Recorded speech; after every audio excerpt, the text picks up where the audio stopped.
નમસ્કાર વિદ્યાર્થી મિત્રો, ઓમ એજ્યુકેશન ચેનલમાં આપનું હાર્દિક સ્વાગત છે। આજે આપણે આ વિડીયોમાં પીએસસી એક્ઝામ 2024 જે લેવાનાર છે એના અભ્યાસ માટેનું મોસ્ટ આઈએમપી પેપર તમારે અભ્યાસ માટેનું આ સોલ્યુશન કરવાનું છે। વિદ્યાર્થી મિત્રો, જો તમે અમારી ચેનલ ઉપર નવા હોય તો ચેનલને સબસ્ક્રાઈબ કરી લેજો, જેથી કરીને નવા વિડીયો તમને ઝડપથી મળતા રહે। પ્રશ્ન નંબર 1 આપણે વિભાગ 1 માં ગુજરાતીના જે 1 થી 50 પ્રશ્ન આવે છે એનું સોલ્યુશન પહેલા કરશું। પર્વત તારા કાવ્યના કવિ કોણ છે? સુલેશ દલાલ। નીચેનામાંથી સાચી જોડણી કઈ છે? તો જવાબ આવશે સી, નુકસાન। નંબર 3 પેટનો ખાડો પૂરવો। પેટનો ખાડો પૂરવો એટલે રૂઢિપ્રયોગનો અર્થ તો જીવન નિર્વાહ ચલાવવું અથવા કરવો। વિરામ ચિહ્ન મૂકો। જોયું તો ઓજાર બધા સોનાના। વિદ્યાર્થી મિત્રો, અહીંયા આપણને આશ્ચર્યનો ભાવ છે તો અહીંયા ઉદ્ગાર ચિહ્ન આવશે। નંબર 5 મહેનતનો રોટલો। આ પાઠમાં વાત કરવામાં આવી છે શેની? તો મહેનત છે એટલે શ્રમ, સ્વાશ્રય અને પ્રમાણિકતાથી કામ કરવું। આ ત્રણેતર ગુણની વાત કરવામાં આવી છે તો આ જવાબ આવશે આ ત્રણેયની। નાદ શબ્દનો સમાનાર્થી। નાદ એટલે મધુર અવાજ। હરામનો પૈસો મને ન ખપે। આ વાક્ય કોણ બોલે છે? મોચી। કવિ ધર્મેન્દ્ર માસ્તરનું તખુલ્લસ એટલે હુલામનું નામ શું છે? તો એને મધુરમ છે। મારા કંઠ માટે શરદી ખાઈ જગ્યા પક્ષપાત છે તો મારા કંઠ માટે શરદીને પક્ષપાત છે તો ને જવાબ આવશે। આગળ 10મો પ્રશ્ન, શરદીના પ્રતાપે કૃતિનો સાહિત્ય પ્રકાર કયો છે? કેવો પાઠ છે? તો એ હાસ્ય વાર્તામાં આવે। સાંભેલા જેવી જાડી ધાર તો એને શબ્દ માટે શબ્દ સમૂહ શું? તો મુસળધાર એક વરસાદનો પ્રકાર છે। ઉદ્યમ એટલે સમાનાર્થી મહેનત। શીતળ એનો વિરોધી શીતળ એટલે ઠંડુ તો ઉષ્ણ એટલે ગરમું। આગળ જોઈએ નંબર 14 માથામાં રાઈ ભરેલી હોવી રૂઢિપ્રયોગનો અર્થ શું થાય? તો ખૂબ અભિમાન હોવું। ચાંદલો ગમે કાવ્યના કવિ કોણ છે? જયંત શુક્લ। કયો સાચો શબ્દકોશનો ક્રમ છે તે જણાવો। અહીં 4 ઓપ્શનમાંથી એક સાચો, બાકી 3 ખોટા છે તો જવાબ આવશે ડી, આબ, તડકો, પડછાયો, મેળો। સ્વર અને વ્યંજન પ્રમાણે ગોઠવશો તો સાચો ક્રમ આ આવશે। 17મો પડછાયો ક્યાં રમે છે? તો તડકાની આસપાસ। 18મો પ્રશ્ન નીચેનામાંથી નરોત્તમ વાળંદનું કાવ્ય કયું છે? તો હું છું ખાખી બાવો। સાચી જોડણી તો વેશ। શબ્દકોશ પ્રમાણે ગોઠવતા પહેલો શબ્દ 4 માંથી કયો આવે? તો પેલા સ્વર અ આ ઈ વાળો આવશે તો આવશે આટો। સત શબ્દનો અર્થ શું થાય? સત એટલે પૂરેપૂરા 100 અંક જે સંખ્યા છે એ। લિંગ ઓળખાવો। શીશો કેવો, કેવી, કેવું જો ગણ સમજાવીએ તો શીશો કેવો, કેવો આવે તો પુલ્લિંગ આવે। નંબર 23 વિભુ એટલે શું? વિભુ એટલે કે ભગવાન। હિમાલય સૌથી ઊંચો પર્વત છે। વાક્યમાં સંજ્ઞા કોણ? તો હિમાલય। કયું વિકલ્પ વિરોધી શબ્દની જોડ દર્શાવે છે? તો સત્ય, સાચું, સમાનાર્થી, સમાનાર્થી, સમાનાર્થી તો સંપ, કુસમ એ વિરોધી શબ્દ છે। નંબર 26 ગુજરાતની લોકમાતાની જીવાદોરી સમાન કઈ નદી? નર્મદા નદી। નામના બદલે જે શબ્દ વપરાય તેને શું કહેવાય? સર્વનામ। બકરીબેન વાર્તાના લેખક કોણ છે? તો જુગતરામ દવે। કયો શબ્દ જુદો પડે છે? તો ઈચ્છા। મમ્મી, ફુગો અને ડબ્બો। વિદ્યાર્થી મિત્રો, આ પેપરમાં અને આપણા પીએસસી એક્ઝામ પેપરમાં કવિ, લેખક અને પાઠનો કે કાવ્યનો પ્રકારવાળા ઓછામાં ઓછા 8 થી 10 પ્રશ્નો હોય છે તો એની તૈયારી ખાસ કરી લેજો, જેથી કરીને પૂરેપૂરા એમાંથી જેટલા પ્રશ્ન પૂછે એટલા માર્ક તમને મળે। શાળા સાંજે 5 વાગ્યે બંધ થશે તો વાગ્યે। હોળીનો તહેવાર કયા મહિનામાં આવે? તો ફાગણ। મારું વાગે એ જ નગારું એટલે રૂઢિપ્રયોગનો અર્થ હું કહું તે જ ખરું, બીજા બધાયનો ખોટું। પગે ચાલીને વસ્તુઓ વેચનાર જેને ફેરીઓ કહેવાય, જે લારી કે કોઈ પણ નાનું વાહન લઈને ફરતા હોય છે। ઉંદરનું રહેઠાણ તો દર।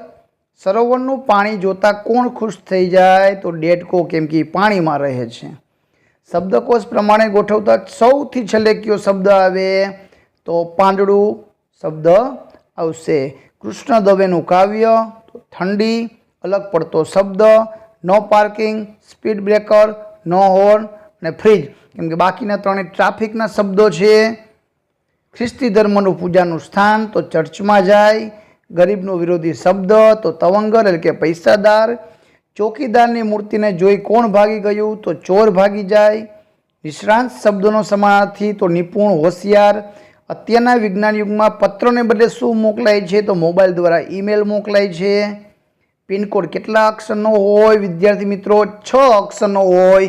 અમારો પિનકોડ 363641. આ 363641 ક્યાંનો પિનકોડ હશે મને શોધીને કોમેન્ટમાં જણાવજો. અને તમારો પિનકોડ અને તમારું શહેર કયું છે મને કોમેન્ટમાં ખાસ કહીજો. કવિ રચે છે, કવિ તો કવિતા જ રચે. હું તો પૂછું કાવ્યના કવિ, તો સુંદરમ. મોહન ચતુર વિદ્યાર્થી છે. વાક્યમાં વિશેષણ વિદ્યાર્થી પણ કેવો ચતુર, તો એ વિશેષણ આવશે. શબ્દ સમૂહ, ઘોડા ઉપર સવારી કરનાર, તો ઘોડે સવાર. શબ્દકોશ પ્રમાણે ગોઠવો, તો અકબર, નામદાર, બિરબલ ને સરદાર આવશે. પારકી છઠ્ઠીનો જાગતલ એટલે શું, તો બીજાના ભલા માટે સતત ચિંતિત રહેનાર, એવો એનો અર્થ થાય છે. તો વિદ્યાર્થી મિત્રો, આ હતા ગુજરાતીના 50 પ્રશ્નનો સોલ્યુશન. બીજા 51 થી 100 પ્રશ્ન છે આપણને સામાન્ય જ્ઞાનના પૂછાય છે. તો પહેલો પ્રશ્ન, આપણા દેશના વડાપ્રધાન નરેન્દ્રભાઈ મોદી કયા પ્રાણીના બચ્ચાને બોતડું કહેવાય, તો ઊંટના બચ્ચાને બોતડું કહેવાય. 2 ઓક્ટોબરે કોનો જન્મદિવસ છે, તો મહાત્મા ગાંધી. અમૂલ ડેરી ક્યાં આવેલી છે, આણંદમાં. તાજેતરમાં જામનગર જિલ્લામાં કયો નવો જિલ્લો બનાવવામાં આવ્યો, દેવભૂમિ દ્વારકા. ગુજરાતનું એકમાત્ર ગિરિમથક સાપુતારા હિલ સ્ટેશન, બહુ મજા આવે છે, પર્વતીય વિસ્તાર છે.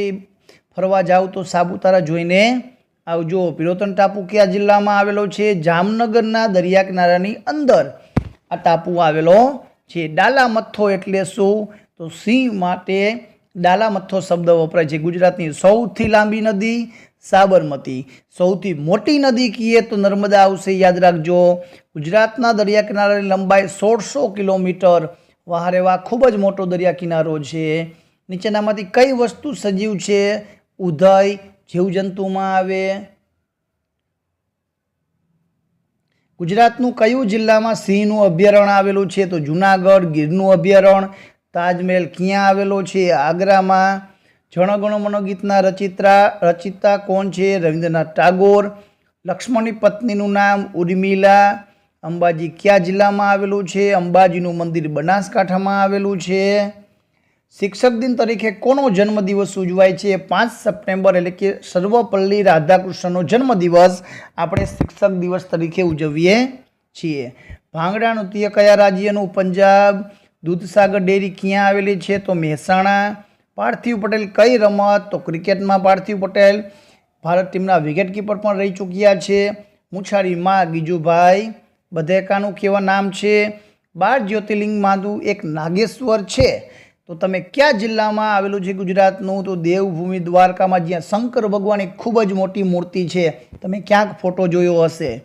સંવત્સરીય કયા ધર્મનું પાવન પર્વ છે, જૈન ધર્મનું. કરેંગે યા મરેંગે આ વાક્યના ઉદ્ગાતા એટલે કે કોણે આપ્યું વાક્ય, તો મહાત્મા ગાંધી. અંબર, અંબર એટલે કે ગગન. સમાનાર્થી શબ્દ લખવાનો છે. ગુજરાતનું પાટનગર બધાને ખબર છે, ગાંધીનગર. કબીરવડ ક્યાં આવેલો છે, શુક્લતીર્થ ભરૂચમાં આવેલો છે. દર્દીને ઝાડા ઉલટી કયા રોગમાં થાય, તો કોલેરા થઈ જાય તો ઝાડા ઉલટી થઈ જાય. હાલમાં અમદાવાદમાં યોજાયેલ કબડ્ડી વર્લ્ડ કપમાં કયો દેશ વિજેતા થયો હતો, ભારત. સીતાનું બીજું નામ વૈદેહી. ગૌતમ બુદ્ધના બાળપણનું નામ સિદ્ધાર્થ. ઘરડા ગાડા વારે કહેવતની વિરોધી કહેવત, સાઠે બુદ્ધિ નાઠે. 5 અને 8ની અત્યારે લેવાઈ રહેલી જે શિષ્યવૃત્તિની પરીક્ષા એ કોણ લે, તો બધી શિષ્યવૃત્તિની પરીક્ષા રાજ્ય પરીક્ષા બોર્ડ લે છે. ધમાલ કઈ જાતિનું લોકનૃત્ય છે, તો સિદ્ધી જાતિ. કાળો ડુંગર કયા જિલ્લામાં છે, કચ્છમાં. જિલ્લો અને વડુ મથકમાં જોડ ખોટી છે, તો દ્વારકાની દ્વારકા નથી, બાકી બધું સાચું છે.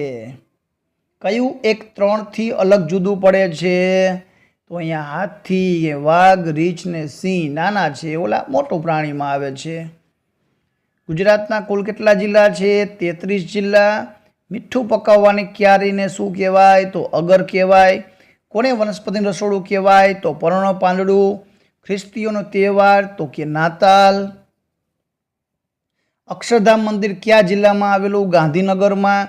રજ એટલે કોણ? તો રંજ એટલે દુઃખ. માનવીની ભવાઈના લેખક કોણ? તો પન્નાલાલ પટેલ. દુનિયાનો સૌથી મોટો ખંડ કયો છે? તો એશિયા. કાનમનો પ્રદેશ કયા પાકના ઉત્પાદન માટે જાણીતો? તો કપાસ. કયો શબ્દ જોડની દ્રષ્ટિએ શુદ્ધ એટલે સાચો છે? તો ગુરુ પૂર્ણિમા. ગરબા કયા રાજ્યનું પ્રચલિત નૃત્ય છે? ગુજરાતના ગરબા છે અને આપણને ગરબા લેવાનો ખૂબ જ શોખ છે વિદ્યાર્થી મિત્રો. અઠવાડિયાનો પ્રથમ દિવસ કયો હોય છે? તો રવિવાર. કયા વાયુ વિના આપણે જીવી શકીએ નહીં? ઓક્સિજન વગર જીવી શકાય નહીં. તો આ વિભાગ 2 સામાન્ય જ્ઞાનના પ્રશ્નો હતા. વિદ્યાર્થી મિત્રો, આવતા વિડીયોમાં આપણે ગણિતના 50 પ્રશ્નો અને વિજ્ઞાનના 50 પ્રશ્નોનું સંપૂર્ણ સોલ્યુશન કરશું. જો તમે નવા હોય તો ચેનલને સબસ્ક્રાઈબ કરવાનું ભૂલતા નહીં, જેથી કરીને નવો વિડીયો તમને મળી શકે. આભાર, ધન્યવાદ.